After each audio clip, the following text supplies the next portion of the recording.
Teraz nowa piosenka z dawnych czasów, jeszcze za czasów Filistynów. Biblijna historia. Posłuchajmy.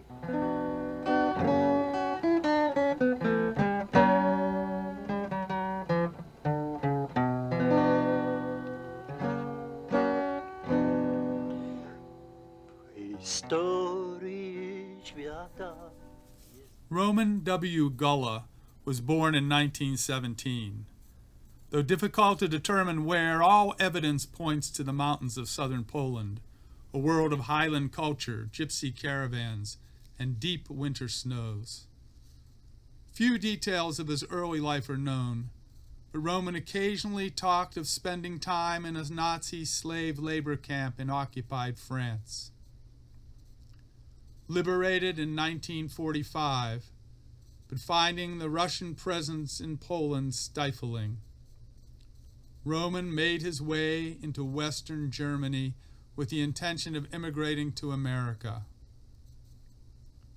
He arrived in Chicago, Illinois in the summer of 1951. An avid chess player, Roman's skills merited positions in the U.S. Open chess tournament in 1953, 1961, 1963, and 1968. Though never married, he remained employed until retirement and by all accounts lived contentedly in an apartment in Chicago. By any measure of human wisdom, considering his past, one might say Roman had a good and satisfying life. Amazingly, though, without prior study, one day in 1964, Roman Golla decided he was an artist. Initially working with a variety of materials, including wood, wire, and plastic, Roman quickly gravitated toward painting. Within a short time, prepared canvas and oil became his preferred medium. Visualizing images of myths, nature, and memories of the highlands of Poland, Roman began making his ideas present on canvas, eventually mixing even his love of chess with his artistic output. Moving the Queen records the final winning move in a chess match Roman played on the day the American astronauts Buzz Aldrin and Neil Armstrong landed on the moon. Roman imagines the win in cosmic proportions, with the left hand of God holding up planet Earth as God's right hand places the Queen in Roman's final position. Aldrin and Armstrong, dressed in Uncle Sam hats, observe the win as Michael Collins circles the moon. America's triumph becomes Roman's as these two memorable events align. In December 1978, Roman received a one-person exhibition at Humanitas Gallery on West Armitage Avenue in Chicago. The exhibition received a positive review by art critic Harold Hayden of the Chicago Sun-Times. Roman's uninhibited use of color, simplified line, and compositional structure place him squarely within the naive genre of outsider art. Artists such as Henri Rousseau, Grandma Moses, and Horace Pippin all share a common visual language with Roman Golla. Each of these artists exhibits an affinity for imaginative storytelling and an unpretentious degree of human curiosity.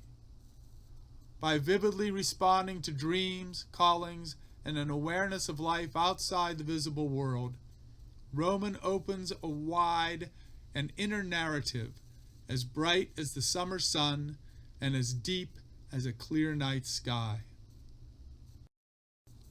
Roman Golla was aware of the art around him and comfortably appropriated ideas from art history. He quoted from the art of the 19th century American painter George Catlin and admired the equestrian paintings of English painter George Stubbs. He arrived with a full share of the naive artist's recognition of the importance of their work. He often told his co-workers at Sears Bank and Trust, "One day my paintings will be in the Art Institute of Chicago." Visually accessible, Roman's art welcomes the viewer with an uncomplicated joy. It possesses an overarching immediacy, tangibly untroubled in mind and spirit. Roman is the common person's outsider artist, walking through life, marveling at nature, recalling stories and myths with a chess master's instinct, always a few moves ahead of our awareness. Chess Puzzle is the most sophisticated storytelling effort in Roman's Avure. It recalls a St. Valentine's Day chess match in 1979. Roman paints it as a love story. Reading like an early Renaissance Bible narrative, Roman, dressed as a magician, appears 5 times.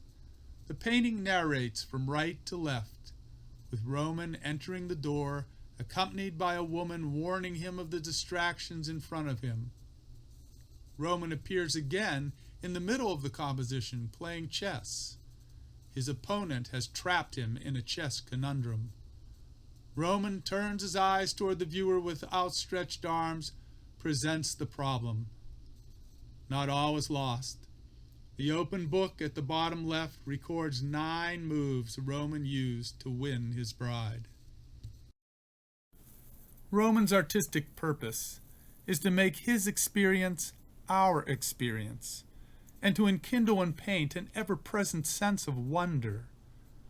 Though he sold work and continued to paint for the next 15 to 20 years, for some unknown reason there are no records of Roman ever having a gallery exhibition again.